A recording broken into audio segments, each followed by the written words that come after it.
Now, Linus, I want you to look carefully at Charlie Brown's face. Would you hold still a minute, Charlie Brown? I want Linus to study your face. Now, this is what we call a failure face, Linus. Notice how it has failure written all over it. Study it carefully, Linus. You rarely see such a good example. Notice the deep lines, the dull, vacant look in the eyes. Yes, I would say this is one of the finest examples of a failure face you're likely to see in a long while. So that's a monologue from You're a Good Man, Charlie Brown. And I mean, it's a monologue that's really from Lucy, who's the sister. But I've given it to this sort of teacher character, I guess, as an example of like, where do the rules come from in how we're supposed to show up in an environment.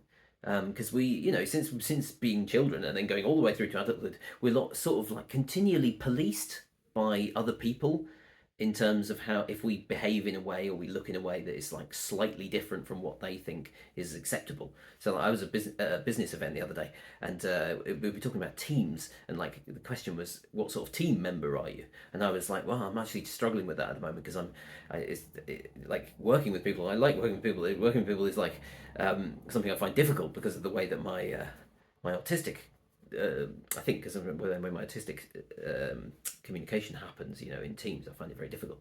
And I sort of said that, and one of the other people there, he was like, "Well, what you're saying is you're really just a miserable bastard." It was a joke. He was attempting to like dispel some tension that he perceived to be there, which wasn't actually there. It was only tension in his own head.